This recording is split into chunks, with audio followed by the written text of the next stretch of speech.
오늘 같이 상고할 것은 이제 먼저 이 아이들을 위해 기도하기 위해서 참 좋은 거. 잠 따릅시다. 어머니 기도회예요. 뭐 어머니란 말은 아버지도 포함되는 거죠, 그죠? 우리가 Mother's Day, Father's Day 이렇게 나누지 않아도 어머니라는 말 안에 부모님이란 마음이 다 들어가죠. 예. 자녀를 위해 우리가 기도하러 왔습니다. 우선 정당성입니다. 부모가 자녀를 위해 기도하는 것이 옳은가 하는 것입니다. 이것은 물을 필요도 없지만 우리 예수님께서 골고다로 십자가를 지고 올라가면서 흐느끼는 예수님에 대한 아주 좋은 연모의 마음을 가졌던 수많은 여인들, 그 중에는 참 장기 인생을 살다가 주님이 건진 막달라 마리아 같은 여인도 있고, 또 수많은 주님의 은혜 가운데 주님 뒤로 와서 옷자락을 만지면서 그 12회 동안 이 여성 부인병으로 고통당하던, 그래서 주님으로부터 치료받은 그런 여인도 있을 것이고, 또 가늠하다 잡혀서 돌에 맞아 죽을 뻔했는데 너희 중에 죄 없는 자가 치라 그래서 다 간 다음에 홀로 남았을 때 그녀에게 은혜를 베풀었던, 그래서 그로 인하여 그리스도로 인하여 은혜를 입었던 그 어려움을 겪었던 여인도 있을 것이고, 많은 여성들이 예수님의 그 마지막 장면에 동행하면서 막 흐느낄 때 주님 이렇게 말씀하셨죠. 한번 더 합시다. 나를 위하여 울지 말고 너와 너희 자녀를 위하여 울라. 너와 너희 자녀를 위해 울라. 우리가 우리 자신을 위해 기도하는 것은 뭐 말하지 않아도 다 하죠. 평소에도 안 하던 분이 어려움이 오면 새벽에 나와 기도하게 되고 매어 달려 기도하게 되죠. 그처럼 자녀를 위해 기도하는 것은 성경 전반을 볼 때 예수님의 말씀이 아니더라도 이미 지지를 받고 있는 것을 보게 됩니다. 수로보니게 여인은 이스라엘 여인이 아니었어요. 아마도 무당 중에 하나가 아니었나 싶을 만큼, 그렇지만 자기 딸을 못 고쳤어요. 그래서 이 가나안 여인이 드디어 마지막에 예수님에게 찾아온 거예요. 너무너무 답답하고 안타까운 마음. 그때 그녀가 도와달라고 할 때 주님이 꼭 하대하듯이 자녀의 떡을 개에게 준 법이 없다, 이렇게 노골적이죠. 이 개 같은 여자야, 이런 거죠. 주님이 그녀를 시험해 보시는 것이죠. 그때 그녀가 완전히 낮아진 상태입니다. 뭐 나보고 개라고? 안 하면 알지 왜 사람 무시하느냐, 안 주면 그만이지, 이러지 않고, 개도 주인의 상에서 떨어지는 부스러기는 먹지 않습니까? 좋은 거는 목사님, 집사님, 권사님, 장로님, 그 교회 오래 다니신 분들, 그런 분들 다 주시고, 그 은혜의 그 부스러기, 왜 먹다가 보면 뭐 이렇게 가시가 있어 뱉기도 하고, 씹히지 않아서 씹다가 버리기도, 이런 거의 쓰레기 같지만 그 주님의 잔치의 그 은혜의 식탁에서 떨어지는 부스러기라도 저는 좋습니다. 그때 그녀에게 은혜를 베푸죠. 내 믿음이 크다고. 그 즉시 그 여인의 자녀가 나았다고 성경에 말하지 않습니까? 신구약을 보십시오. 자기 자식을 위해 우는 어미의 기도를 언제 주님이 부인하셨는지. 아니요. 엘리사의 삶을 보십시오. 그 선지자들이 사렙다 과부나 수넴 여인이나 자기 자식 때문에 흐느낄 때 그 어미들의 기도를 들어주셨습니다. 주님께서 우리에게 서로를 위하여 기도하라고 말했는데, 자녀를 위해 기도하지 않는다면 아마도 가장 악한 그리스도인 중에 하나가 될 것입니다. 많은 사람들은 그렇게 말합니다. 아이고 집사님, 아이고 목사님, 아이고 선생님, 자식을 위해 기도 안 하는 부모가 어디 있겠습니까? 엄청나게 많습니다. 에이 설마요. 그분들은 자녀를 위해 걱정합니다. 아이고 어떡하지, 이거 어떡하면 좋나, 큰일 났네, 우리의 앞길이 열리겠나, 자식을 위해 걱정합니다. 그래서 자신이 혼미함에 빠진 것입니다. 많이 흐느끼다 보니 기도라고 생각을 합니다. 그렇죠. 예수 믿는 사람들이 걱정하는 건 꼭 기도빨이 느껴집니다. 기도빨 아십니까? 예수 안 믿는 사람들은 확연합니다. 기도 안 합니다. 걱정합니다. 어떻게든 아이 앞길을 열어보려고 막 치맛바람에 학교 다니면서 선생님, 교장 선생님 다니고 교육감 찾아다니고 국회의원에 투서하고 청와대에 민원 제기하고, 그 자식 하나를 위해서 엄마가 불철주야 투사가 됩니다. 기도 안 합니다. 조금 소극적인 어머님들은 앉아서 아파합니다. 아이고 어떡하냐, 우리 애 어떡하냐, 걱정합니다. 그런데 예수 믿는 사람들은 걱정도 기독교적으로 걱정하는 것처럼 보입니다. 이런 식으로 걱정합니다. 아이고 주여, 아이고 주여 어떡하나, 아이고 주여, 아이고 저 어떡하지? 아이고 주여. 주여는 계속 떠벌리지만 기도 아닙니다.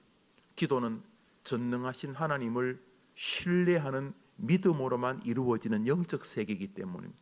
한번 따라합시다. 아무것도 염려하지 말고 오직 모든 일에 기도와 간구로 너희 구할 것을 감사함으로 하나님께 아뢰라.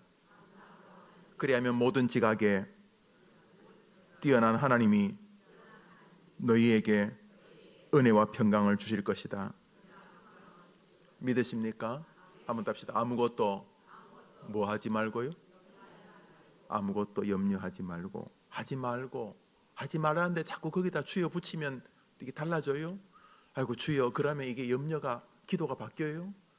그냥 추임새예요. 추임새. 남도의 판소리하면 얼쑤 추임새 넣는 거죠. 그 추임새일 뿐이 아무것도 염려를 공고히 하는 거예요.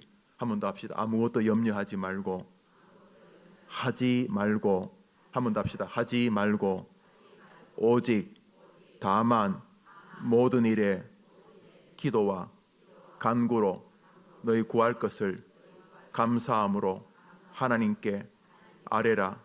기도, 간구, 구하고 아뢰라. 이렇게 염려하지 말고 뭐 하라고요? 기도나 간구나 구하고 아뢰고 다 똑같은 말이죠. 기도, 간구, 구하고 아뢰고. 한번 합시다. 아무것도 뭐 하지 말고.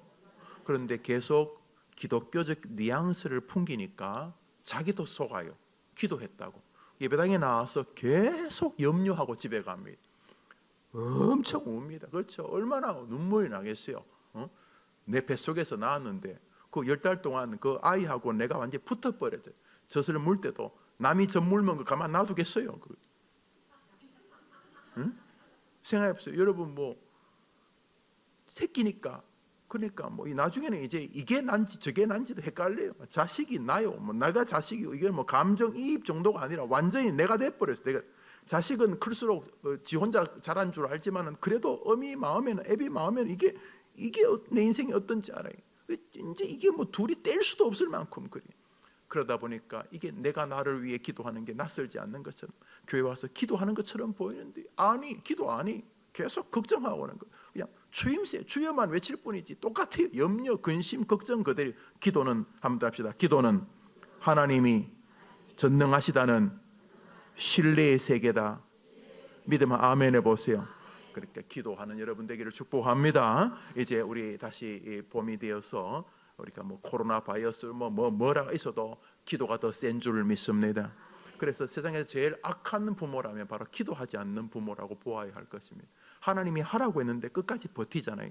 뭐 이유도 많아요. 뭐 우리가 아이를 위해서 얼마나 수고하고 뭐 애를 위해서 내가 투잡 쓰리잡하고 아침에 뭐 보내면 낮에는 식당 가서 또 서빙하고 저녁에는 또 대리운전하고 뭐 밤에는 또 야간 영어 선생 가르치고 뭐 이런 부모는 있는지 모르지만 내가 아이를 위해서 세탕을 뛴다 그래도 악한 부모예요.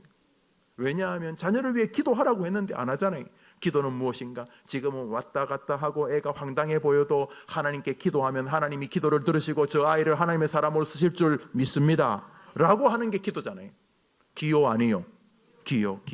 그래서 오늘은 자녀를 위해 기도하는 것만큼이나 기도하려고 하는 새롭게 출발하는 엄마들의 마음을 생각해 보려고 합니다. 우리 성경 말씀 사도행전 1장 4절부터 8절까지 있는데요. 사도행전 1장 나옵니다. 저거 나옵니다. 저기 있습니다. 제가 줄여놨습니다. 읽읍시다. 시작. 사도와 같이 모이사 저에게 분부하여 가라사대 예루살렘을 떠나지 말고 내게 들은 바 아버지의 약속하신 것을 기다리라. 오직 성령이 너희에게 임하시면 너희가 권능을 받고 예루살렘과 온 유대와 사마리아와 사도행전 1장 4절부터 8절까지 우리가 읽었던 2장 바로 앞에 있습니다. 그래서 지금 오늘 2장에 사람들이 마가다락방에 지금 모여 있는 것입니다. 모인 이유가 주님께서 모여 있으라. 모여 있으면 내가 너희에게 성령이 임하는 은혜를 주겠다 그랬어요. 그래가지고 지금 모여 있는 장면이 방금 읽었던 본문이고 그 모여 있으라는 명령이 사도행전 1장의 말씀입니다. 거기 모여있는 사람들에 대한 이야기입니다. 모여있는 사람들. 지금 이렇게 마가다락방에 한 120명이 모여있었는데 거기 모여있는 면면들이 어떠냐면 초신자들이 아닙니다. 거기 모여있는 사람들은 어떤 사람들이냐면 베드로를 비롯한 예수님의 제자들이었습니다. 이 베드로는 어떤 베드로냐 하면 사도행전 마가다락방에 모여있기 전에 베드로에게 무슨 일이 벌어졌냐 하면 예수님 죽었다고 전부 다 옛날로 다 돌아가 버렸어요. 3년 전에 나를 따라오너라 내가 너를 사람 낚는 어부가 되게 하겠다 그러는데 3년 만에 예수님 십자가에 잡히자 다 도망가고 베드로는 뭐 주님 부인하고 뭐 주님 저주하면서 부인하고 뭐 별 발악을 다 하고 그냥 믿음 다 팔아먹었어요. 그래서 그런 말이죠. 도루묵. 그래서 3년 만에 예수 죽어버리고 자기들은 낙동강 오리알이 돼요. 낙동강 오리알. 여러분 생각해 보세요. 가령 뭐 황교안이라는 사람에게 인생을 건 사람이 있는데 갑자기 황교안이 팍 죽어버렸어. 낙동강 오리알. 이낙연에게 저 이낙연 지금 인기 있다는 대통령 그러는데 팍 죽어버렸어. 아니 뭐 짜장면 아니면 짬뽕으로 바꿀 수 있지만 이거 사람은 아니잖아. 이게 갑자기 확 죽어버렸어요. 죽어버렸어요. 황당. 예수가 이렇게 가끔 알 것 같은 말도 하고 뭐 약간 구름 잡는 이야기도 하고 예수가 이게 뭔지 모르겠지만 뭐 갑자기 보리떡 5개 하고 몇천 명 먹이고 뭐 무리로 걸어다니고 하니까 이 뭔가 될 것 같거든. 뭔가 뭐 로마를 뒤엎지 않더라도 어디 한쪽 구석이라도 뭐 조그만 나라라도 하나 막 예수님이 깃발 꼽으면 거기 뭐 영의정 좌의정 뭐 한 자리 할 것 같은 느낌도 들고 막 그런데 팍 죽어버렸어. 죽어버리니까 이거 완전 낙동강 오리야. 제자들이 모두가 다 황당해 하실 때 베드로가 나는 고기 잡으러 갈란다. 3년 만에 다시 원위치 고기 잡으러 갈란다. 그러니까 전부 다 아유 형님 같이 합시다. 다 타고 있자. 갈릴리 바다 갔으니 고기를 잡는데 뭐 고기도 안 잡히고 막 그러고 있을 때 예수님이 나타나시고 사람들이 저 예수님 같다. 그래서 베드로가 배에서 뛰어내려서 막 헤엄치고 걷고 해가지고 그 앞에 딱 가니까 예수님이 딱 서 계신 거예요. 죽었는데. 그리고 베드로야 요한의 아들 시몬 베드로야 너가 나를 사랑하느냐 너가 나를 사랑하느냐 이렇게 물으시. 너무너무 중요한 장면. 이게 요한복음 21장 복음서의 마지막 장면입니다. 그때 베드로가 말합니다. 주께서 아시나이다. 다 알잖아요. 지금 내가 얼마나 쪽팔리고 동시에 얼마나 두렵고 동시에 얼마나 감격스러운지. 그래서 사도행전에 나오는 제자들은 다 다른 제자예요. 어떤 제자? 주님께서 살아계시면서 30명, 50명, 500명에게 보이시고 승천하시는 것을 다 목도한 제자들이 베드로는 다른 베드로가 되었어요. 그래서 복음서에 나오는 제자들과 사도행전에 나오는 제자들은 완전히 다른 제자들입니다. 이들은 완벽하게 부활하신 주님을 체험한 사람들입니다. 도마 같은 사람은 예수님의 상처난 못자국도 만져보았습니다. 이 제자들에게는 예수의 부활, 예수가 메시아구나 하는 사실을 분명히 알 수 있었습니다. 이보다 더 강력한 신앙의 확신을 받을 수가 있겠습니까? 부활하신 예수님을 직접 뵙고 그 말씀을 직접 명령으로 듣고 그분이 우리에게 말씀하시고 그분이 하늘로 승천하시는 것을 감람산에서 보았던 제자들이었습니다. 그러면 됐지. 그럼 가가지고 열심히 전도하고 설교하고 그러면 되는 거지. 왜 기다리고 있으라 이렇게 말하고 있느냐 하는 것입니다. 한번 따라합시다. 오직 성령이 너희에게 임하시면. 한 번 더 합시다. 오직 성령이 너희에게 임하시면. 예수를 구주로 믿는 것은 귀한 일입니다. 예수님을 직접 눈으로 보는 것은 뭐 더 귀한 일이겠지요. 예수님의 음성을 확연하게 귀로 들은 것 역시 감격스러운 일입니다. 그러나 그것만 가지고 증인이 되기에는 역부족이라는 사실입니다. 한번 따라합시다. 성령이 너희에게 임하시면. 제가 여러분이 읽었던 본문 사도행전 2장 1절부터 4절 가운데 마지막 4절을 읽겠습니다. 그들이 다 성령의 충만함을 받고 성령이 말하게 하심을 따라 다른 언어들로 말하기를 시작하니라 하면서 이제 사도행전 2장에 오직 성령이 너희에게 임하시면 기다리라. 성령이 너희에게 임하시면 너희들이 이제 진짜 뭐가 될 거다. 그런데 2장에 성령께서 임하시고 여기서 보면 성령이 임했다는 말을 성령의 충만함을 받고라고 말하고 있습니다. 이제 어머니 그렇죠. 젖을 먹이고 애를 키우고 기저귀 갈아주고 등굣길 같이 가고 같이 상담해주고 그런 거 엄마들이 하시겠죠. 그러나 그것만 가지고 부족하다는 걸 아셔야 합니다. 아이를 위해 기도해 주겠죠. 좋은 일입니다. 그것만 가지고 부족하다는 것을 인지해야 합니다. 우선 마가다락방에 지금 모여 있는 제자들은 성령이 충만하게 임하기 전에 성령님에 대해서 아무런 지식이 없었는가? 그들은 성령의 은혜를 받지 못했는가? 예수를 구주로 고백하고 베드로가 요한복음 마지막 장, 복음서 마지막 장에 주님, 내가 주님을 사랑한 줄 주께서 아시나이다. 거짓말이 아니었습니다. 그래서 너가 내 양을 먹이라고 주님 말씀하셨습니다. 사도 요한복음 21장의 베드로의 이 삼중 고백은 완전한 고백이었습니다. 그 이후로 베드로는 다른 인간이 되었습니다. 하나님의 사람이 된 거죠. 예수를 3번 부인했던 것을 다시 한번 확인시켜 주시죠. 그 3번의 죄책감을 해결시켜 주시고, 아니 동시에 각인을 찍어 주셨죠. 어떻게? 너가 나를 사랑하느냐? 나 예수 몰라. 너가 나를 사랑하느냐? 나 예수 몰라. 너가 나를 사랑하느냐? 나 예수 같은 자식 몰라. 마지막에는 예수를 저주하면서 어린아이와 사람들 앞에서 부인했던 베드로가 3번 주님을 부인했던 것처럼 내가 주님을 사랑합니다. 내가 주님을 사랑합니다. 내가 주님을 사랑하는 줄 주께서 아시나이다. 거짓말 아니었어요. 주님 뱃속을 다 알잖아요. 두렵고 떨리고 부끄럽지만은 부활한 주님이 믿어진 것입니다. 이 베드로를 향해서 내 양을 먹이라고 주님이 말씀하셨어요. 그리고 사도행전에 나오는 베드로는 다른 베드로입니다. 완벽히 달라진 베드로. 거기다가 주님의 부활 승천하시는 모습을 보았던 제자들과 함께 모여 있었습니다. 그들은 예수를 주로 고백했습니다. 너가 나를 이 모든 것들보다 더 사랑하냐? 예, 주님이 나의 주님이십니다. 베드로가 말했습니다. 거기 모여있던 사람들은 다 예수를 구주로 고백했으니까 주님 말씀을 순종했겠죠. 거기 모여 있으라 라고 말하니까 모여 있은 거죠. 주님의 말을 들은 거죠. 어머니 기도회가 2월달부터 시작합니다. 여러분 들은 것처럼 말이죠. 우리 성경 말씀 고린도전서 12장 3절을 봅니다. 고린도전서 12장 3절. 12장 3절을 보여주니 2개 다 보여줬니? 2개 다 읽읍시다. 시작. 베드로가 갈릴리 바다 해변가에서 예수님을 이 세상의 누구보다도 사랑한다고 고백한 것은 전적으로 성령의 은혜의 결과라고 믿으면 아멘 해보세요. 베드로 자의력으로 불가능합니다. 성령이 아니고는 누구도 예수를 주라고 시인할 수 없느니라. 여기 모이는 어머님들 예수님을 주님으로 고백하기 때문에 예수님의 이름으로 기도하려고 모인 어머니들 맞습니까? 말이 어렵나요? 다시 여기 계신 어머님 혹은 아버님 예수 그리스도를 구주로 고백하기 때문에 그 예수님의 이름으로 하나님께 기도하러 모인 엄마들 맞습니까? 그러면 여러분들이 성령님이 아니고는 예수님을 주라고 시인할 수 없다는 사실도 믿습니까? 그러면 여러분이 여기 오게 된 것은 성령의 부추김이나 성령의 인도에 따른 결과라고 믿습니까? 고린도서 12장 써놨잖아요. 그거 아니라 그러면 저 성경을 찢어버려야지. 성령이 아니고는 누구도 이 자리에 앉아 있을 수가 없는 것이에요. 여러분, 성령이 아니고는 누구도 예수를 주라고 시인할 수 없는 거예요.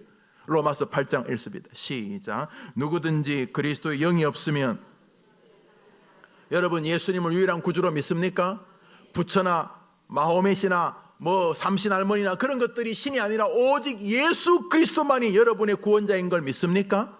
여러분이 아멘이라고 말하는 건 누구의 도움의 부추김의 결과라고요? 성령님. 여러분 안에 성령님이 계시다고 믿으면 아멘 해보십시오.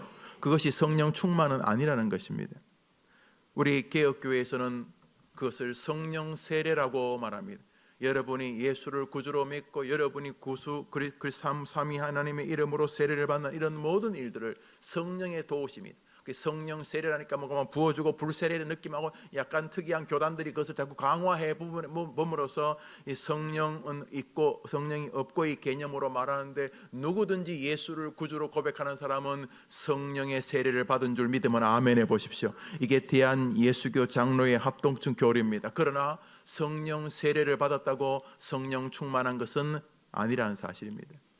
다시 말해 성령의 은혜를 인하여 이 땅을 살면서 그분의 지배를 받지 않는 사람은 아무도 없어요. 여기 이 자리에 있는 목사를 비롯한 여러분 모두가 성령님의 은혜로 여기 와 있는 줄 믿으시기를 바라요. 그러나 그것이 성령 충만과는 구별되는 세계라는 거예요. 목사들 돌아다니면 다 설교해요. 목사 모두 신학교 3년 다니고 그래도 뭐 성경책이 100권 되는 것도 아니고 달랑 한 권인데 딴짓 안 하기만 하면 성경을 그래도 1년에 뭐 한 서너 번은 읽을 수 있지 않습니까? 그 목사가 뭐 설교 못 하겠어요? 죄송하지만 설교하는 목사가 성령의 은혜를 받는 것은 틀림없어요. 그러나 성령 충만한 목사이냐는 다른 문제예요. 엄마가 자식을 사랑하죠. 성령의 은혜가 있어서 그 아이에게 예수님 말하죠. 좋은 일입니다. 그러나 성령의 은혜가 있는 것과 성령이 충만한 것은 별개의 세계라는 것이죠. 우리 모두는 성령의 사역으로 존재합니다. 누구도 성령의 은혜가 아니면 예수를 믿을 수가 없고, 여러분이 자의적이든 타의적이든 부모님의 부축이든 부모님이 강권해도 용돈을 안 주든 그래가지고 할 수 없이 세례를 받았다 할지라도 여러분이 세례를 받는 모든 언저리에는 성령이 함께 하시는 줄 믿으시기를 바라요. 여러분이 개차반이고 뭐 교회에서는 신앙인가 교회 밖에서는 신앙이 아닌 것처럼 보여도, 그러나 여러분이 쥐꼬리만한 신앙이 있다면 그 역시 여러분이 엄청난 탁월한 종교성이 있어서가 아니라 성령께서 여러분에게 자비를 베푸신 결과예요. 누구든지 그리스도의 성령이 아니고는 예수님을 주라고 고백할 수 없기 때문에 해림교회에 나와 있는 모든 성도들은 성령의 세례를 받은 사람들입니다. 그러나 성령 충만한 것은 구별된 것입니다. 사도행전 8장을 보겠습니다. 초대교회 집사님이었던 빌립의 이야기인데 좀 읽겠습니다. 사도행전 8장 12절부터 읽읍시다. 시작. 빌립이 하나님 나라와 및 예수 그리스도의 이름에 관하여 전도함을 저희가 믿고 남녀가 다 세례를 받으니 예루살렘에 있는 사도들이 사마리아도 하나님의 말씀을 받았다함을 듣고 베드로와 요한을 보내매 그들이 내려가서 저희를 위하여 성령 받기를 기도하니 이는 아직 한 사람에게도 성령 내리신 일이 없고 오직 주 예수의 이름으로 세례만 받을 뿐이더라. 이에 두 사도가 저에게 안수하며 성령을 받는지라. 여기 여러분이 집에 가셔서 읽어보시면 독특한 전환점이 있는 것을 보게 됩니다. 빌립이 12절 다시 읽읍시다. 시작. 빌립이 하나님 나라와 및 예수 그리스도 입가하여 전도함을 저희가 믿고 남녀가 다 세례를 받으니. 자, 이들이 예수 그리스도를 뭐 했다고요? 따라합시다. 믿고. 빌립이 복음을 전했을 때에 저희가 세례를 받는데 받기 전에 뭐 했다고요? 금방 말했잖아요. 엄마들 따라합시다. 믿고. 저 12절에 보면 세례를 받는데 빌립이 열심히 복음을 전해서 사람들이 빌립이 전하는 하나님과 예수 그리스도에 관한 진리를 듣고 그들이 세례를 받는데 세례 받기 전에 무슨 일이 있었어요? 뭐가 있었다고요? 믿고. 뭘 믿고요? 하나님의 나라와 예수 그리스도에 관한 이름을 뭐 했다고요? 믿었다고요. 예수를 믿고 하나님에 대해 믿고 그들이 세례를 받았다는 거죠. 이때 세례를 받을 때 누가 함께 하신다고요? 성령님이 함께 하십니다. 아멘. 아멘. 크게 아멘. 15절입니다. 15절. 그들이 내려가서, 그들은 누구냐면 베드로와 요한입니다. 베드로와 요한이 사마리아, 약간 불신자들과 섞여 있는 이방인 같은 이 사마리아 사람들도 예수를 믿게 되었다는 소식을 들었다는 거예요. 그들이 예수를 믿어? 그들이 하나님의 말씀을 듣고 믿었다고? 그래서 베드로와 요한이 사람들과 함께 내려갑니다. 내려가서 왜 내려갔느냐? 15절 16절 읽읍시다. 시작. 그들이 내려가서 저희를 위하여 성령 받기를 기도하니 이는 아직 한 사람에게도 성령 내리신 일이 없고 오직 주 예수의 이름으로 세례만 받을. 마지막 이에 시작. 이에 두 사도가. 자, 이거 초대교회의 특성인데요. 초대교회의 특성이 이 시대에 그대로 이어지느냐는 좀 별개의 문. 이건 또 다른 설교가 필요하고 이 또 다른 신학의 과정이 필요해요. 그리고 중요한 것은 저기 믿고라는 세계와 성령이 임하는 세계가 초대교회에서는 확연하게 구별되어 있다는 사실이죠. 그래서 성령 충만함에 대해서 워낙 하도 성령 이야기하는 사람이 교회를 분탕질을 해놔가지고 뭐 성령 그러면 방언은 무조건 해야 되고 성령 뭐 충만 뭐 성령 세례 불세례 그러고 뭐 하여튼 이 성령에 대해서 강조하시는 분들이 너무 무질서한 듯한 신앙생활을 보이기 때문에 그저 뭐 자라보고 놀란 가슴 소뚱 보고 놀란다고 그냥 아예 그런 일들에 대해서 개혁교회 특별히 이 장로교회 그룹들이 이 성령님을 부정하려고 한 게 아니라 성령을 강조하는 그 면면들의 문제점 때문에 성령에 대해서 지레짐작 보신적으로 신앙을 경영하게 되었습니다. 하도 분탕질을 쳐놓아서 기독론, 예수 그리스도를 중심으로 진리를 펼치겠다는 결심을 강한 게 뭐 나쁜 건 아니죠. 하나님도 예수님을 설명하시고 성령님도 예수님을 설명하시니까 예수 중심으로 기독교를 정돈했어요. 이해돼요. 하도 중세가 개판을 쳤기 때문에 성경으로 돌아가자라고 말할 때 구약 성경의 주인공은 구원자 예수님이 오신다는 주제고, 신약 성경의 이 주인공 같은 주제는 구약이 말하던 그 메시아 예수님이 왔다는 측면에서 예수 중심으로 신구약을 해석하려는 것은 아주 훌륭한 의도였지요. 그래서 예수 중심적으로 신앙을 형성해 가고, 중세 교회가 막 이상한 뭐 예수님 십자가에 박힌 못이라는 거 뭐 그런 거 가지고 뭐 예배하고, 뭐 예수님 제자들 씻겼던 세숫대야 그런 거 있다고 막 가지고 감동하고 그래요. 그렇죠. 그렇긴 그럴 것 같아. 여러분, 예수님이 그 제자들 씻기는 그 세숫대야가 우리 제방에 제방 입구에 예수님이 그 제자들 발 씻긴 세숫대야가 있으면 여러분 어떻게 하실 생각이에요?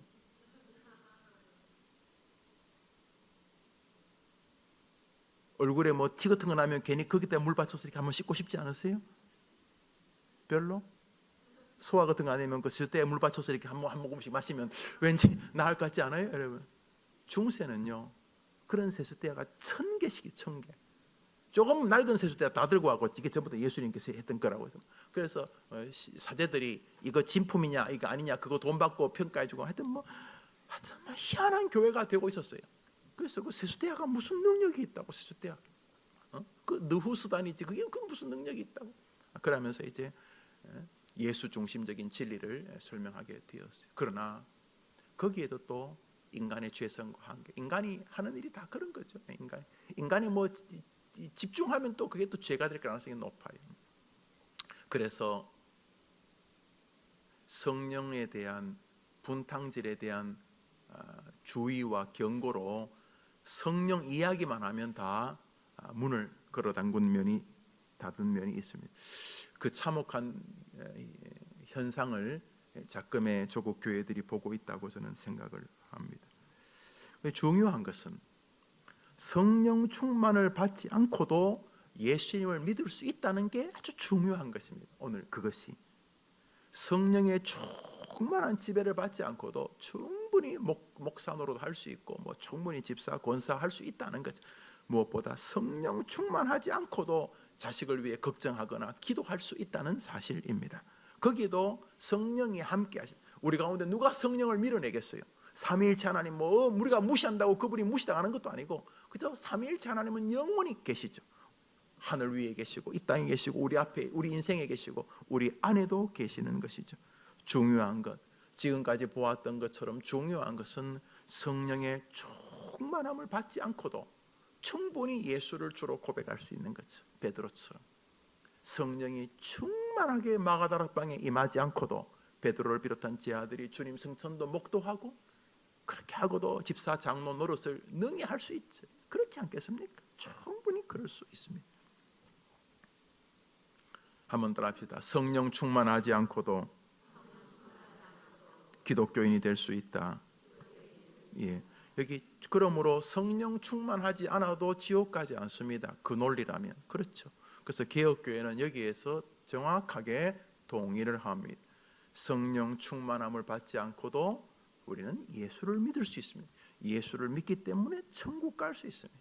성령의 마가다락방의 임재를 경험하지 않아도 베드로가 예수님을 구주로 고백하고 내가 이 모든 것보다 주님을 사랑한다는 간증으로 살다가 그날 저녁에 심장마비로 죽어도 베드로는 구원을 받지요. 그렇죠. 그렇지만 성령 충만함의 세계와는 구별된 것입니다. 에베소서 5장 17절을 읽겠습니다. 읽읍시다. 시작. 한번 따라합시다. 오직 성령의 충만을 받으라. 성령 충만이라는 말은 딴 것 똑같아요.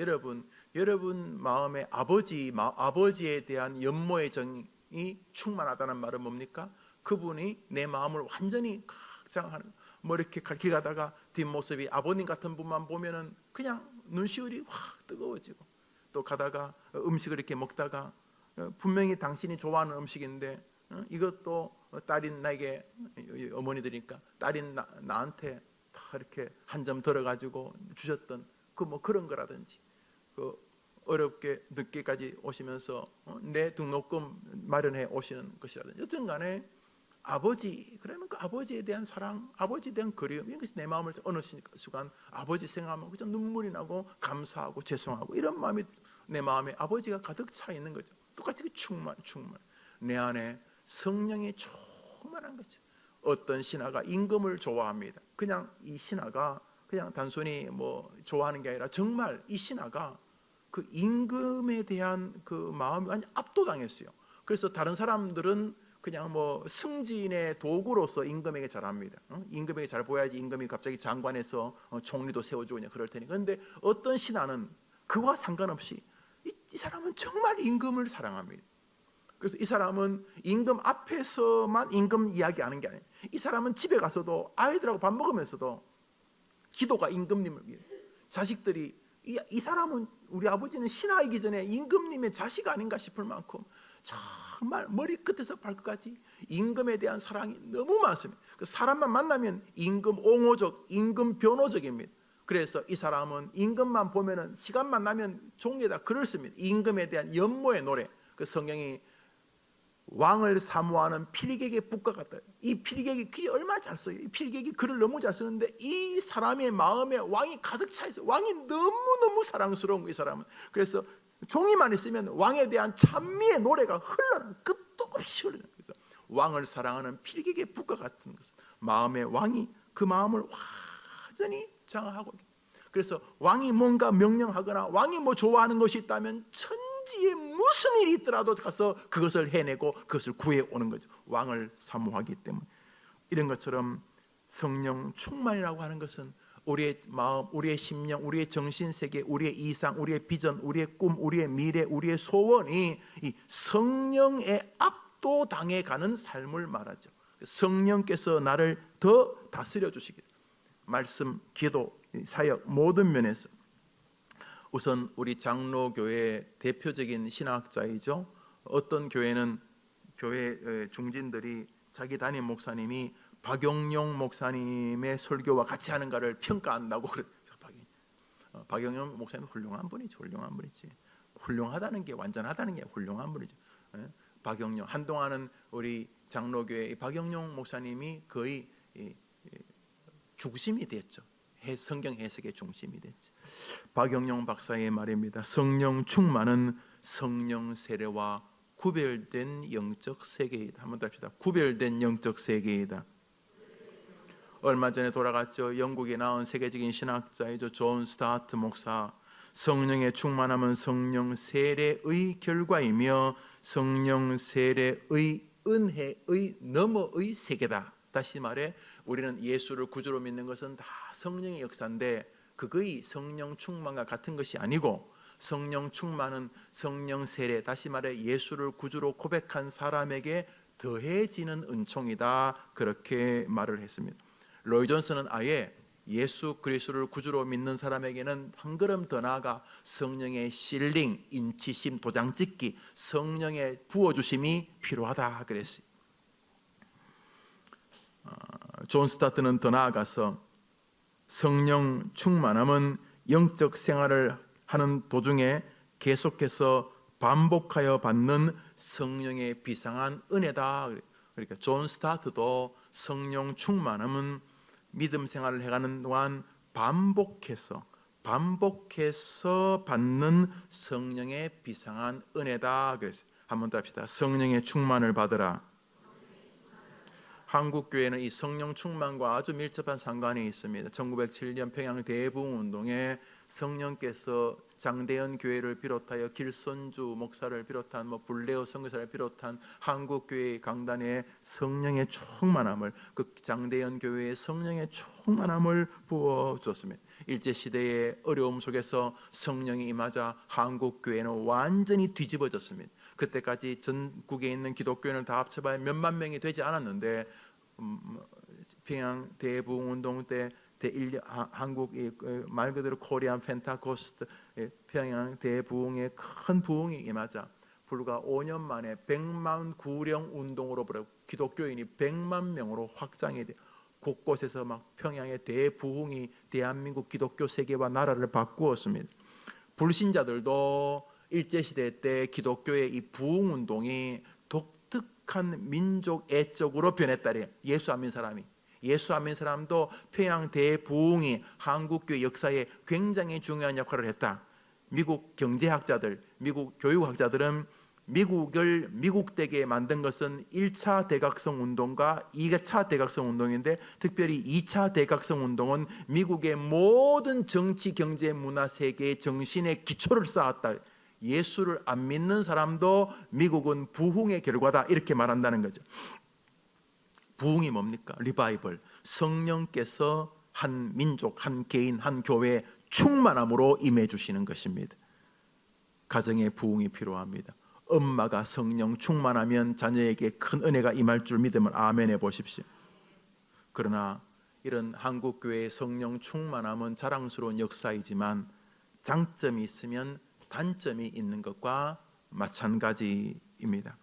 한국교회의 이 성령에 대한 충만함에 대한 강조는 6.25 전쟁 그리고 산업화 잘 살아보자 찌질이 가난했으니까 이런 것과 맞물리면서 성령 충만함은 사이비나 이단들 성령의 은사는 예수 그리스도의 은혜를 증거하고 성령의 충만함의 결과는 주의 복음을 증거하는 너희가 성령이 임하시면 너희가 권능을 받고 예루살렘과 온 유대와 사마리아 땅끝까지는 내 증인이라. 성령 충만이 임하면 복음이 전파되는 주님의 의도와 다르게 성령 충만으로 병 낫고 성령 충만으로 방언하고 성령 충만으로 잘 살고 성령 충만으로 교회가 커지고 돈 많아지고 이런 쪽으로 비슷해 보이는데 성령 충만함이 임하게 되면 이런 요소들이 일부분 있기는 있지만 이게 중심은 아닌데 이거는 중심은 아닌데 한국교회 성령 충만함은 성령이 임하면 주의 복음이 증거되고 주의 나라가 확장되는 것이라는 개념으로의 확산이 아니라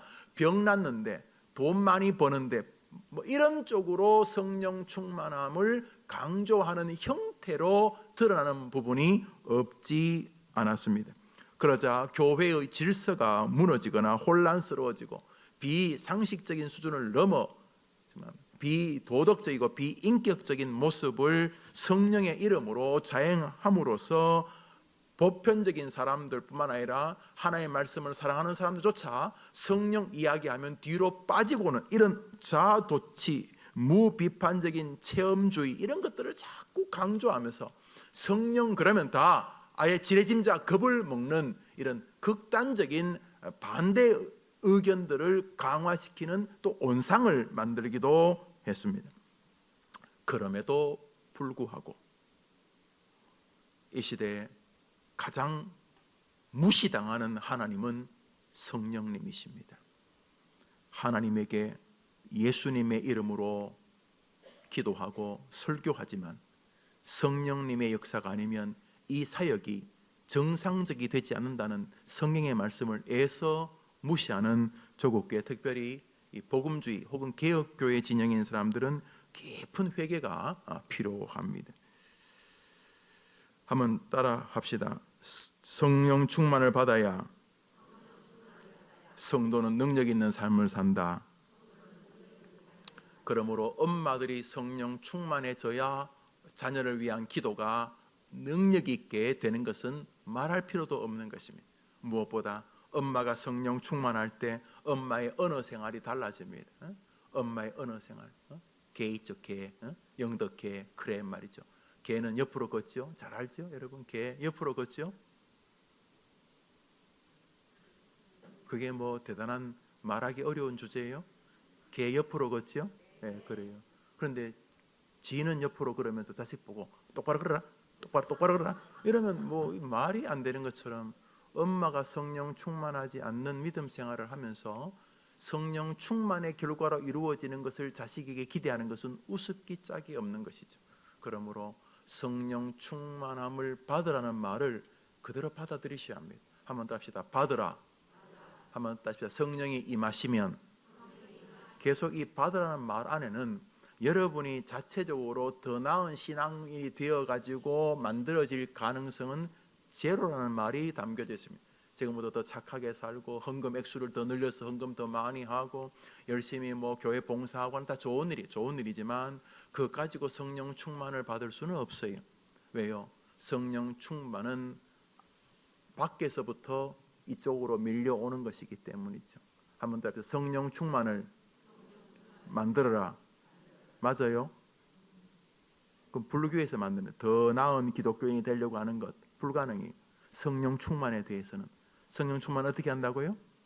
한번 더 합시다. 받는 것이다. 한번 더 합시다. 받는 것이다. 어떻게 합시다. 받는 것이다. 사도행전 4장 31절을 보겠습니다. 읽읍시다. 시작.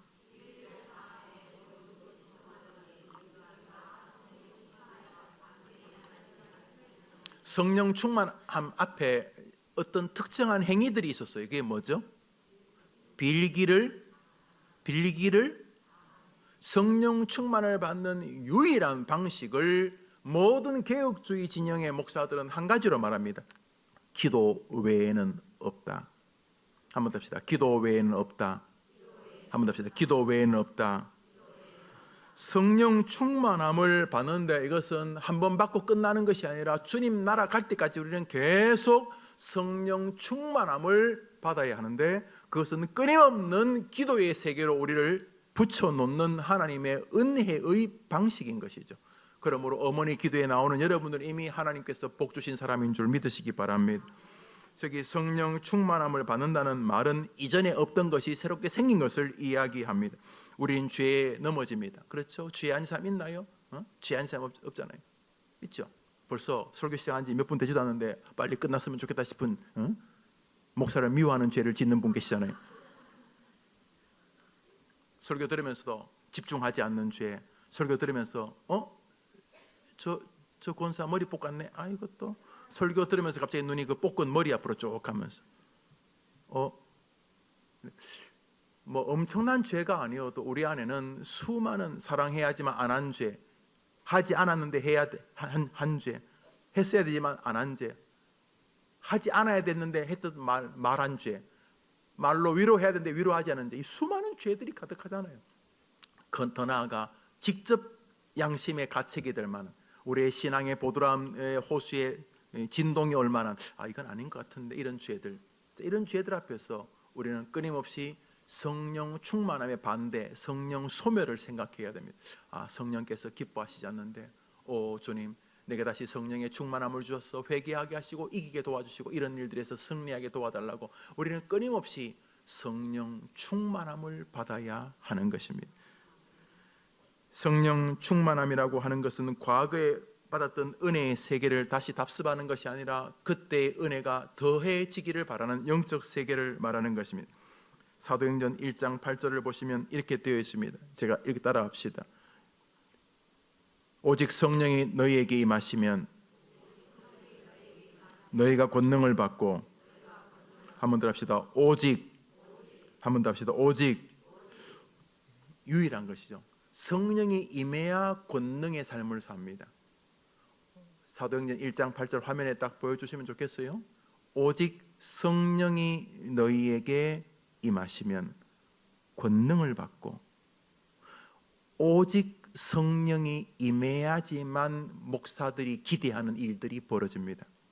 오직 성령이 너희에게 임하시면 너희가 권능을 받고 예루살렘과 유대와 사마리아와 땅끝까지 가서 내 증인이 된다. 한번 더 합시다. 오직 성령이 너희에게 임하시면 한번 더 합시다. 오직. 그러므로 엄마들이 오늘 기도하려고 할 때 중요한 게 뭡니까? 성령이 어머니들에게 이 예배당에 들어오기 전보다 더 충만하게 임하여 주시는 것입니다. 오직 성령이 충만했을 때 여러분 안에 다른 사람을 긍휼히 여기는 마음도 생기고 성령이 충만히 임했을 때 인내하는 마음도 생기고 용서하는 마음도 생기고 자기 자신에 대한 회개의 마음도 생기고 성령이 임했을 때 하나님의 놀라운 지혜도 주시고 성령이 충만하게 임할 때 내가 하려고 하는 그 상대의 마음도 하나님이 만져주시는 것입니다. 그게 아니면 용 쓰는 거죠. 그동안 살아왔음 했던 경험, 경륜, 지혜, 지식, 배경 이런 거 가지고 하는 거죠. 그렇게 설교를 한편 하는 거죠. 그렇게 열심히 준비했으니까. 열심히 준비해도 안 하는 인간도 있지만 열심히 준비해야지, 준비해서 설교를 해야죠. 지금 제 이야기하는 겁니다. 그러나 열심히 준비하는 것 가지고도 안 되는 것이죠. 오직 성령이 임해서야지만 결과가 벌어지는 것이죠. 한번 더 합시다. 오직. 마지막으로 성령 충만함은 목표가 명백합니다. 우리 주님이 우리 어머니들에게 뭐 하려고 성령 충만을 주십니까? 그냥 살고 예수 믿다가 죽으면 되는데 그냥 열심히 교회 봉사하고 시간 되면 또 자기 순서 되면 전도회 순서 되면 전도회가 얼마 만에 한 번씩 국수 삶나요?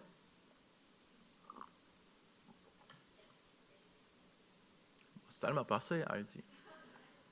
보통 우리 전도회가 얼마 만에 한 번씩 국수를 삶나요?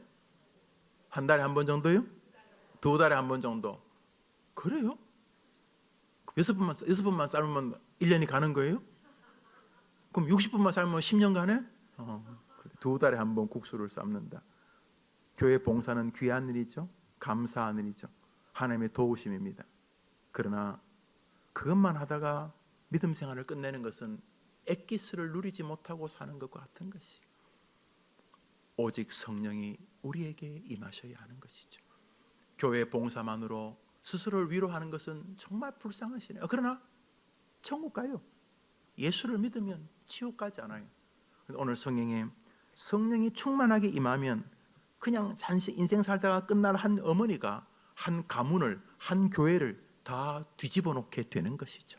성령이 충만하게 임하면 그것은 반드시 주의 복음을 전파하는 일과 상관이 있습니다. 그러므로 여러분이 성령 충만함을 보시고 그 사람이 정상적인 성령 충만함이냐는 그 사람의 성령 충만함이 복음 전파를 향해 있는가를 보시면 되는 거예요. 모든 성령 충만은 복음 전파를 위한 것입니다.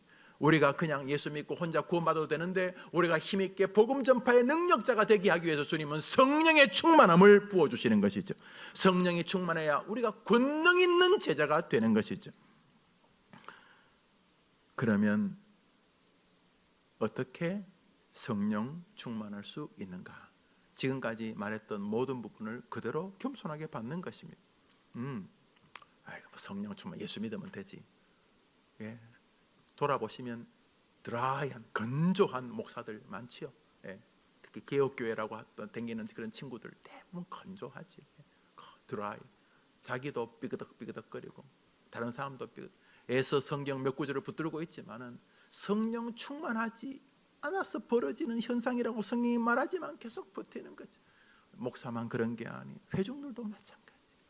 성령 충만함을 받지 않으면 계속 자기 남편이 장로다, 목사다, 집사다 이런 소리는 하고 몇 대째 예수 믿는다 그러고 그런 소리 하는 거예요. 나쁜 건 아닌데 죄송하지만 그래서 권능이 생길 가능성은 제로입니다. 왜요? 권능은 성령 충만함의 결과이기 때문에. 그러므로 먼저 동의하는 것이죠. 내가 이렇게 신앙생활을 해도 지옥 가지 않는구나. 또 충분히 예수 믿을 수 있구나. 이게 다 성령의 도우심이구나. 그러나 내가 성령의 충만을 받고 성령에 압도당하고 성령에 몰입하고 성령께서 계속해서 내게 충만함을 부어주시는 일에서 내가 등한히 하면 내가 건조한 신앙인이 되겠구나. 주님, 내게 날마다 성령의 충만함을 주시옵소서. 날로 성령으로 주장해 주세요. 내 입술을. 자, 목사들이 이렇게 설교 원고를 들고 왔죠. 설교 원고를 딱 들고 왔어요. 자, 열심히 준비해. 이것도 제가 쳤겠죠. 이거 기계가 쳐줬겠어요. 다 내가. 저는 공부할 때는 이거로 쳤어요. 이렇게 3개, 4개로. 그냥 다시 한국에 오니까 다시 독수리가 되더라고요. 이게 연습하는 게 있거든요. 내려와서 글자 이게 연습하는 게 있는데 다시 이게 되더라고요. 이 사람이 참. 그래서 근데 제가 볼 때 굉장히 빨라요. 제가 쓰는 것보다 한 10배쯤 빨라요. 쓰는 것보다 이렇게 다 제가 했어요. 예, 제가 하고 제 머릿속에 나오는 게 한계가 있으니까 제가 자료도 보고 주석도 보고 생각도 하고 그 날짜도 점검하고 그랬겠죠. 예. 열심히 했겠죠. 이렇게 열심히 이렇게 원고를 썼어요. 그래서 이거 가지고 강단에 올라 설교해요. 설교하는 행위를 하죠. 이거 믿음이에요. 설교하는 게 무슨 죄 짓는 거 아니잖아요. 이거 다 영적인 일이죠. 그러나 이렇게 설교할 수 있지만 성령께서 충만함으로 동행하며 설교할 수 있는 거죠. 자식들도 그렇게 키우게 되기를 축복합니다. 그러면 말씀 안에 담겨져 있습니다. 어떻게 성령 충만함을 받는가? 첫 번째로 정직해지는 거예요. 내가 참 부족한 기독교인이다라고 인지하는 거예요. 저 같으면 난 참 부족한 목사다. 이렇게 뭐 시키는 거 하겠죠. 내가 안 하겠어요? 오늘 뭐 지금도 마침 이제 기도하고 또 우리 최성 교사님 오셔서 또 아이들하고 같이 식사도 하고 또 오후에는 또 어디죠? 무슨 어디 기도원에 가고 지금 소재길 목사님이 또 만들어 놓은 그 무슨 어린이 전도협회 또 가서 무슨 또 제가 강의를 하나 해야 된다 그래갖고 저도 뭐 나름대로 바빠요.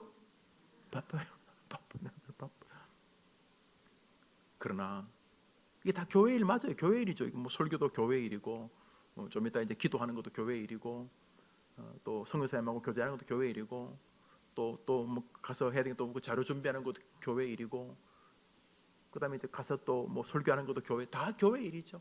그러나 할 수 있어요. 예. 나를 거기까지 실험만 주면 내가 또 하지 않겠어요? 하겠죠. 예. 그러나 성령 충만한 상태로 하는 것과는 별개의 문제. 자녀 기르기도 마찬가지입니다. 기도해 주기는 것도 마찬가지입니다. 성령 충만한 엄마 되기를 축원합니다. 그러면 성령 충만을 받는 길은 무엇인가 말했죠? 우리 성경 말씀 누가복음 11장을 보겠습니다. 읽읍시다. 마지막 구절을 읽읍시다. 시작. 너희가 악할지라도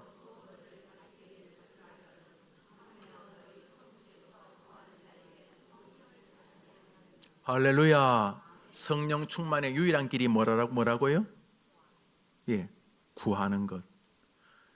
너희가 악할지라도 자식에게 좋은 것을 달라고 하면 주지 않냐? 나쁜 거 주겠느냐? 좋은 거 나쁜 거 줄 수 있겠느냐? 하물며 이 말은 인간 부모가 자식을 사랑하지만 우리 사랑이라는 게 부족하잖아요. 사랑의 잡이 있잖아요. 아무리 자식을 사랑해도 그 부모의 마음 안에 부족함이 있잖아요. 그러나 우리 하나님 아버지의 자녀를 향한 사랑은 완벽한 사랑인 줄 우리는 믿습니다. 하나님의 우리를 향한 사랑에 티가 있다 말이 안 되죠. 사랑 그 자체로 우리를 사랑하시. 저는 하나님이 김용호를 사랑한 줄 저는 알고 있습니다. 여러분도 사랑하실 줄 믿습니다. 그 아버지께서 성령을 왜 안 주시겠느냐? 어떤 자에게요? 어떤 자에게요? 뭘 구한다는 거죠? 성령의 충만함을 구하는 것입니다. 성령의 충만함을 구하는 것은 설교에 굉장히 유익합니다. 제가 강단에 올라오기 전에 하는 것이 그것입니다. 하나님 아버지, 준비는 했는데 하나님 도와주시기를 바랍니다. 성령께서 이 강단에 오늘 이 1시간 동안 함께하여 주시옵소서. 그 짧은 기도만이 아니라 끊임없는 정서, 설교를 하면서도 계속 그분에게 마음이 열려있는, 그분이 임재하시면 설교가 비록 개떡 같아도 하나님의 역사로 뒤집어지게 되는 것이고, 내가 볼 때 최고의 원고를 준비해서도 성령께서 침묵하시면 썰렁한 거지. 설교를 마치고 그런 날 딱 나가면 권사님들이 제 손을 잡고 욕받습니다 이렇게 말하지. 목사님 욕받습니다 이렇게 말하고. 아직 우리 교회는 뭐 그렇게 나한테 용감하게 하는 분도 없지만은 어떤 분이 그런데요.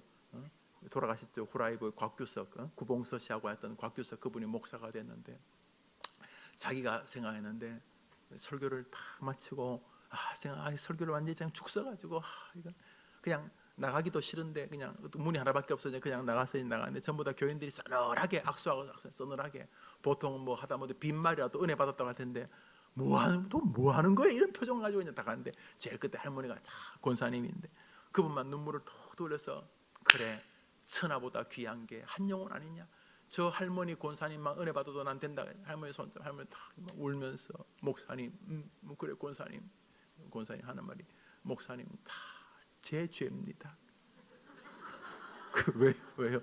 제가 목사님 위해서 기도하는 거 지난주 몸이 아파서 안 했더니 오늘 이렇게 크게 죽을 쓰셔가지고 그렇죠. 우스갯소리입니다만 성령 충만함에 대한 겸비함이 있어야 합니다. 자식 기르시겠죠. 예, 누가 자식 안 사랑하게? 사랑하니까 이렇게 무슨 바이러스도 뚫고 오신 거 아니? 그렇지만 마음을 정직하게 하셔야 됩니다. 왜 자꾸 성령 충만함을 받으라고 하는데 되도 않는 신학 가지고 자꾸 그러는 거죠? 신학도 없지만 왜 그러는 거죠? 왜? 내가 열심히 하는 것 말고 성령께서 다스리는.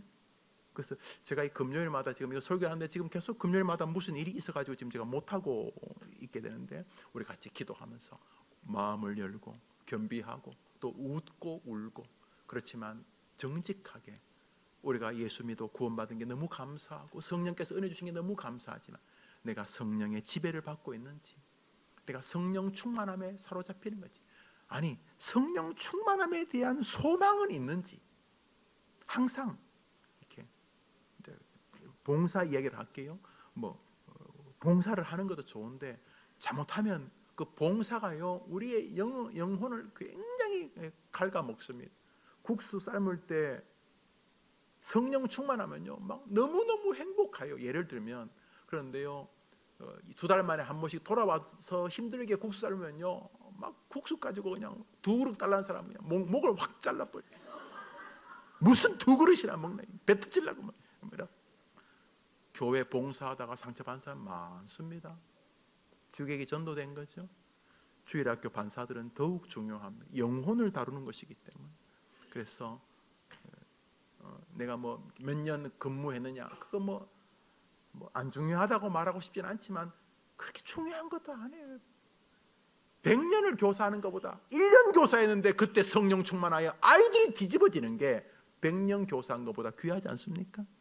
그러므로 끊임없이 성령께서 충만한데, 성령 충만에 대한 이 유형은 이제 수백 가지로 설교를 해야 되겠죠. 중요한 것은 성령 충만에 대한 기대와 성령의 그 무한한 능력에 대한 소망과, 성령 충만하지 않고도 일할 수 있는 것에 대한 인정과, 그리고 성령 충만하지 않고 일했을 때 어떻게 우리가 건조해지게 되는지에 대한 인지를 가지면서 끊임없이 성령의 충만함을 받을 때 죽음 앞에서도 담대한 용사로 변하게 되는 줄 믿으시고 성령 충만한 엄마들 되기를 축원합니다. 우리가 참 기도하겠습니다. 불을 한번 다 꺼줘 보시겠습니까?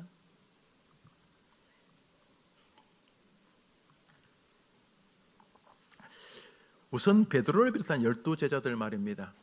베드로를 비롯한 12제자들, 그들이 누구한테 배웠습니까? 예수님에게 배웠습니다.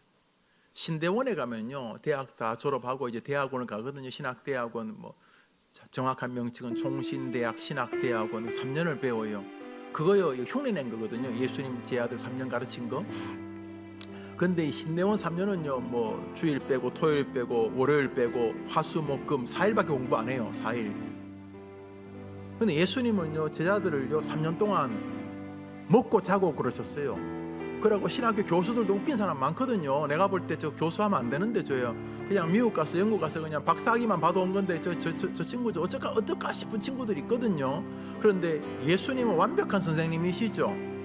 그러고 어떤 선생들을 보면 가르치는 신학하고 지하고 따로 놀아요. 아직까지 그 친구는 책에서 본 신학이기 때문에 그런 거예요. 그 마치 아기를 안 낳아본 그 처녀가 엄마들 앉혀놓고 유아교육 하는 것도 같아요. 어떻게 잠은 몇 시에 재우고 되나 그게? 책에는 나오지. 밤새도록 열나고 애가 막 젖물고 막 아프고 또 남편은 출근해야 되는 남편까지 막 새벽 3시에 일어나고 막 이게 책에서 나오는 것처럼 되는 게 아닌데, 자기가 애를 안 낳아봤으니까, 애가 막 젖물어서 젖 아프고 그런 거 안 해봤으니까 막 그런 것처럼. 그런데 예수님은 그런 선생이 아니에요. 예수님은 지구상에 가장 완벽한 스승이셨어요. 말이 능력이셨어요. 뱉은 대로 사셨어요. 무리를 걸으셨어요. 죽은 자를 살리셨어요. 이보다 더 탁월한 선생님이 어디 있습니까? 이보다 더 탁월한 선생님이. 그래서 다 도망갔어요. 예수님 부인하고. 한 놈은 예수님 팔고요. 공부 다 좋지요. 교회 봉사도 좋고 다 좋아요. 그렇지만 꼭 기억하세요. 여러분이 성경 배운 것 가지고 안 된다는 거 아세요? 여러분 예수님보다 더 탁월한 사람에게 배웠어요? 예수님에게 3년 동안 먹고 자고 기적을 배웠지만 다 배신하잖아요. 다 배신하잖아요. 예수님 실력이 없는 거예요.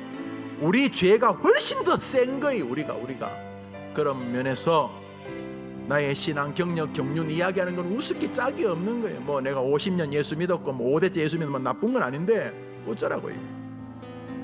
난 해링이 담임 목사인데 뭐 어쩌라고 그거 가지고.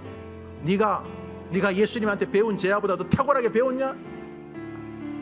그러면 우리는 오늘도 겸손해야 되는 거지. 꼭 기억해 보세요. 예수 부인하는 베드로, 베드로가 누굽니까? 귀신을 쫓아내지 않았어요? 두 명씩 짝지어 나갔을 때 병자를 고치면 낫지 않았어요? 그 베드로 보십시오. 그 베드로 보십시오. 어떻게 됐어요? 예수님 부인하잖아요. 3년 동안 예수님한테 배웠는데, 여러분 예수님보다 탁월한 목사한테 배웠어요? 그러니까 우리는 언제든지 배신할 준비가 되어 있는 사람들이, 우리는요, 뭐 봉사 좀 한다고 우리가 달라지겠어요? 우리가? 그래서 우리는 성령 충만 앞에 서야 되는 거예요. 겸손하게. 오늘도 성령이 나를 충만하게 안 하시면 나는 괴물 됩니다. 난 종교 괴물, 난 교회 괴물, 이 능숙한 교회 괴물이 됩니다. 주님, 이 괴물이 자식을 위해 기도하면 약발이 듣겠습니까? 주님. 그러니까 이 어미가 날마다 주님 앞에 겸손하게 성령 충만한 엄마가 되게 해 주시옵소서. 하나님, 이 어미에게 성령 충만함을 내려주십시오. 무슨 일이든지 힘으로 능으로 하지 말게. 힘으로 하면 자꾸 싸워요.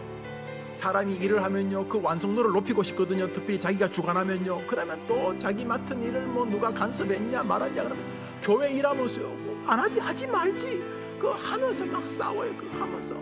아시죠 여러분? 인간의 죄성이요, 신기해가지고요, 거룩한 일이라 붙여놓으면 더 이상해져요. 그러므로 오늘도 무슨 일이든지 성령 충만해야지만 뭐가 되는 거예요. 목사 역시 성령 충만해야지 뭐가 되는 거예요. 자식을 위해 기도하는데, 하나님 아버지, 내가 성령 충만해야지만 우리 아이들에게 뭔가 줄 게 있지 않겠습니까? 이 어미가 성령 충만하게 도와주십시오. 오늘 설교는 다 못했지만 성령 충만에 치명적인 죄가 있는데, 그것은 교만 혹은 죄입니다. 죄는요, 성령 충만을 가로막습니다. 그러므로 성령 충만을 원하면 반드시 회개가 있어야 됩니다. 게으름, 무정함, 성실하지 않음, 사랑하지 않음, 헌신하지 않음, 높이지 않음, 낮아지지 않음, 이런 모든 죄들, 몸으로 지은 죄, 마음으로 지은 죄, 뭐 생각으로 지은 죄, 물질로 지은 죄, 뭐 있잖아요. 성령 충만함을 인정하고 성령 충만을 구하고 성령 충만을 받는데 방해가 되는 죄들을 회개하는 마음을 갖습니다. 첫 번째로 그 제목으로 이 시간 기도하겠습니다. 한번 더 합시다. 하나님, 저에게 성령 충만을 주옵소서. 이 시간 이 제목으로 기도할 때 하나님이 여러분의 진실한 기도를 들으시고 여러분의 심령에 임해 주시기를 바랍니다. 다 같이 기도합시다.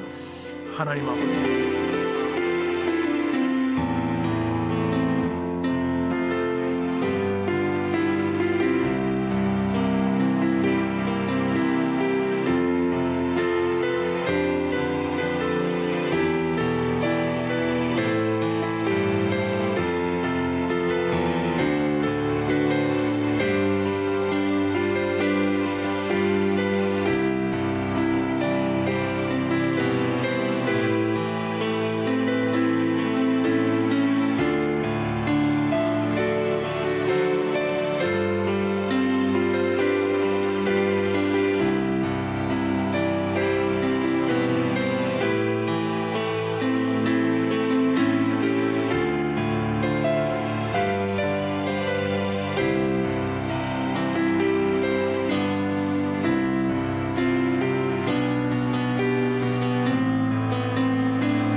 이 시간 우리의 마음속에 이 영적인 세계에 열심히 하는 것뿐만 아니라 성령 보혜사 하나님의 개입하심이 필요하구나, 성령 충만이라고 말하는 성령의 지배받고 우리의 힘과 능으로 되지 않는 영적인 세계가 존재하는구나 라는 마음을 가지셨을 것입니다. 이제 그것을 그대로 우리 자녀들에게 대입합니다. 초등학생입니까? 영아 유아입니까? 중고등학생의 장년입니까? 이제 여러분들이 자녀에게 병 낫게 해달라 기도할 수 있습니다. 성령도 지지하니까요. 자녀의 앞길을 위해 기도할 수 있습니다. 더 나아가 오늘은 자녀들에게 성령 충만을 달라고 기도하시는 것입니다. 아이고 목사님, 애가 아직 교회도 제대로 안 나오는데요. 그걸 기도하는 겁니다. 아이가 어느 날 성경을 읽다가 어느 날 자기 생각에는 우연히 유튜브를 뒤적거리다가 설교를 듣다가 어느 날 어떤 사건을 만나다가 어느 날 자신의 마음 안에 거역할 수 없는 어떤 신적인 존재, 하나님이 있구나 라고 하는 인식을 갖게 되거나, 어느 쪽이든 간에 하나님, 우리 애가 지금 교회 생활 잘하지 않든 잘하든 이 어미의 기도를 들으시고 우리 아이에게 성령 충만으로 임하여 주시옵소서. 아이 정신세계, 아이 언어세계, 아이 꿈, 아이 육체, 하나님 우리 아들, 우리 딸에게, 우리 손녀, 우리 손자에게 성령의 충만함을 주셔서 아이가 성령 충만함을 가진 사람의 은혜를 체험하게 도와 주시옵소서. 성령 충만하면 성경 보고 싶어집니다. 성령 충만하면 기도하고 싶어집니다. 성령 충만하면 자기 안에 있는 예수님이 너무너무 사랑스럽습니다. 성령 충만하면 그 예수님을 잘 전하고 싶습니다. 효력 있게 전하고 싶습니다. 가치 있게 전하고 싶습니다. 그분을 자랑하고 싶어집니다. 성령 충만하면 성령이 싫어하는 일을 저항하고 싶어합니다. 성령이 충만하면 성령이 기뻐하지 않는 일을 자기도 기뻐하지 않아지고 싶어집니다. 성령 충만하면 일부러 아니여 스스로 겸손해진 모습이 드러나게 됩니다. 성령 충만하게 해 주시옵소서. 이 시간 우리 자녀들을 위해서 성령 충만함을 구합니다. 자녀들의 이름을 또박또박 부르며 눈 한번 떠보시겠습니까? 화면에 저 아이들이 여러분의 자식들의 이름입니다. 하나님, 저 아이가 취직하겠다고 이제 막 자기들 가정을 이뤄가지고 살고 있습니다. 어쩌고 저쩌고 공부하고 있습니다. 학교 다니겠습니다. 중학교, 초등학교. 성령 충만함이 임하면 아이 인생이 바뀌어집니다. 이 시간 엄마가 왜 기도 안 해줍니까? 밤낮 구하는 자식에게 왜 성령을 주시지 않겠는가? 기억하십시오. 이 시간 여러분을 성령 충만하게 해달라고 기도하는 것처럼 여러분의 자녀들의 이름을 부르며 우리 아이의 생에 성령이 충만하게 임재해 주옵소서. 성령 충만하면 뒤집어지는 것이며 성령 충만하면 새로워지는 것이며 우리 자녀들의 이름을 부르며 다 같이 기도합시다. 기도합니다. 하나님 아버지,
이 제목으로 기도하고 우리가 몇 가지 더 기도를 같이 하겠습니다. 하나는 우리 아이들의 좋은 만남을 위한 기도입니다.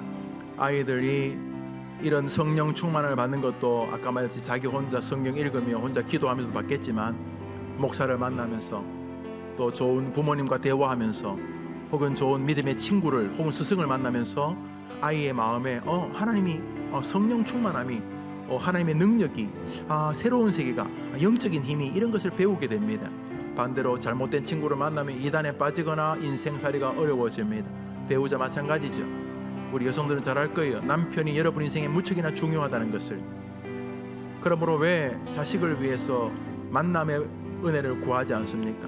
수많은 복이 있지만 제가 볼 때 만남의 복은 그 어떤 복을 능가할 복입니다. 사실 누구를 만나느냐 인생 색채가 완전히 달라집니다. 이 시간 하나님 우리 아이에게 복된 만남을 주시옵소서. 그러기 위해서는 여러분 자식도 다른 사람에게 복된 사람이 안 되겠습니까? 하나님 우리 아이의 성품과 인격, 신앙의 여정과 삶 이런 부분을 점검해 주셔서 한번 따라합시다. 하나님, 저희의 자녀들에게 영광스럽고도 복된 만남을 주옵소서. 두 번째로 우리 모든 인생이 살면서 약점이 없는 사람이 없습니다. 이런 약점 저런 약점이 있습니다. 정서적인 약점, 정신이 좀 결단력이 또 마음이 약한 사람이 있습니다. 열등감 쉽게 넘어지는 사람이 있습니다. 육체적으로도 어려움이 있는 자녀들이 있을 수 있습니다. 신앙적도 마찬가지입니다. 이 시간 하나님 우리 아이 약점을 잡아주시고 그 약점이 도리어 주님을 만나는 좋은 기회가 되게 해 주시옵소서. 만남과 자신의 아이들의 부족한 약점을 놓고 하나님께 도움을 구합니다. 우리가 한번 기도합시다. 하나님 아버지, 이 시간 우리 아이들의 만남을 위해 기도합니다. 좋은 만남, 은혜로운 만남, 영광스러운 만남, 복된 만남의 길을 걸어야 하기 위해서 하나님 도와주시기를 원합니다. 함께 주옵소서. 필요를 채우시는 주님께서 우리 아이들에게 은혜 주시옵소서.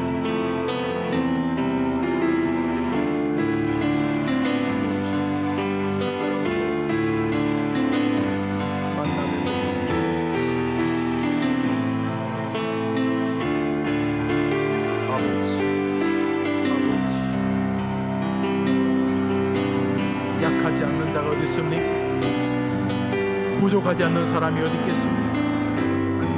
도와주시옵소서.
마지막으로 같이 기도하려고 합니다. 그것은 우리 아이들이 만날 세상에 관한 것인데요, 하나님, 우리 아이가 만날 세상이 어디 자기 편만 되어주고 박수만 치어주겠습니까? 아이의 작은 실수를 막 살을 보태가지고 공격하거나, 아니면 여러분의 자녀들이 하지도 않은 일을 했다고 막 뒤집어 씌우거나, 막 별의별 일들이 다 생기지 않겠습니까? 자, 그런 일들은 사단이 이미 공중못에 잡았기 때문에 주님이 예견하신 것입니다. 문제는 여러분의 자녀들입니다. 자, 그럴 때 어떻게 처신하느냐가 중요한 것입니다.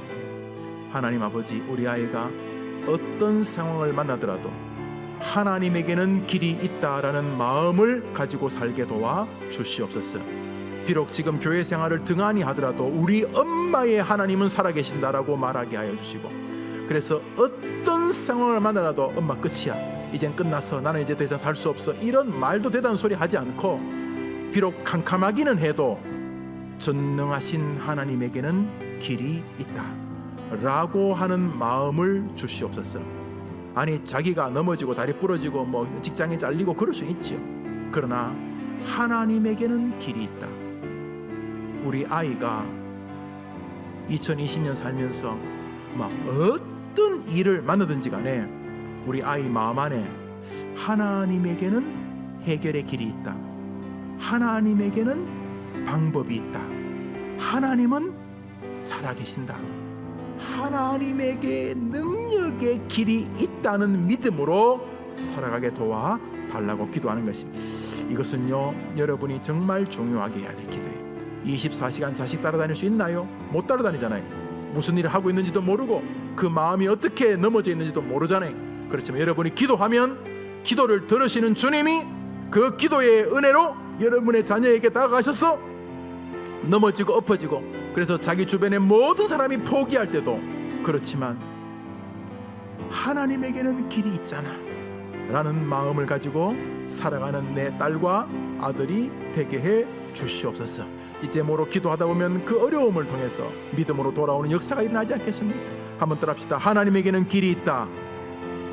여러분의 아이 이름을 또박또박 부르면서, 하나님, 우리 아이 이예슬, 이준호, 황숙민, 박성실, 홍준택, 노승현, 박주성, 문수진, 하나님, 우리 아이들이 어떠한 삶을 살더라도, 어떠한 벽에 부딪히더라도 하나님에게는 길이 있다 라는 믿음으로 살아가도록 역사해 주옵소서. 지금 아이 형편이나 아이 믿음 보지 마시고 하나님을 보시고 기도하십니다. 다 같이 기도합니다. 하나님 아버지, 어머니 기도회를 마무리하려고 합니다. 하나님에게는 길이 있다는 믿음을 가지고 살아가는 우리 모든 어머니들이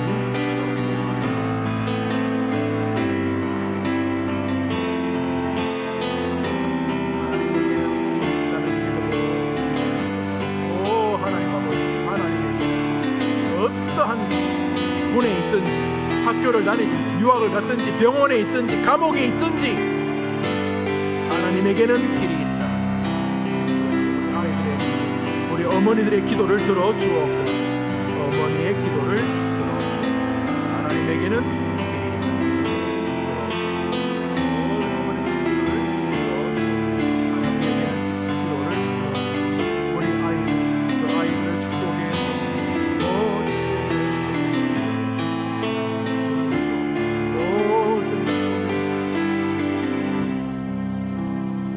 어머니들, 이 수요 어머니 기도회는 일주일 안 했던 기도를 한 목에 다 해결하는 게 아닙니다. 이 어머니 기도회는 작은 연탄불 받아가는 것입니다. 작은 불씨 같은 것입니다. 여기 기도의 불씨를 가지고 일주일 내내 아이들을 위해 기도하시다가 다시 모여 다시 기도의 불씨를 받아가는 것입니다.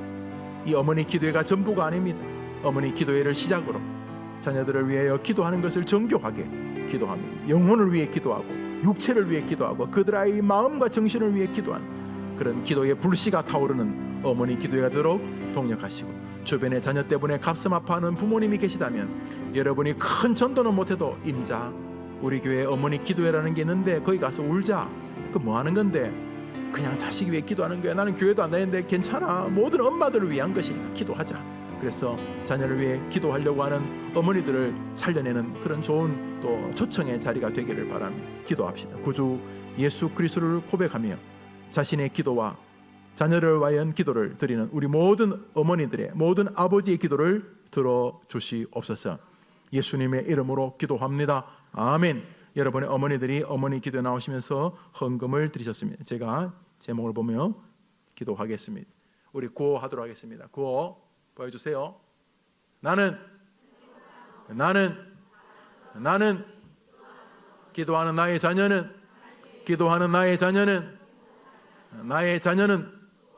나의 기도는 요즘 애들 다 죽으려고 그러죠. 요즘 우한 바이러스도 폐에 숨 못 쉬게 한다는데 우리 애들이 다 죽으려고 그러죠. 죽으려고 그래요. 또 엄마가 기도하면 자녀가 살게 될 줄 믿습니다. 숨 쉬면 안 죽으니까. 한 번 더. 나의 기도는 수요일 오전은 여 사람 손 한번 잡아줘봐요. 임자 자녀 잘 될 거야. 시작. 임자 자녀 잘 될 거야. 좋은 오후 되십시오.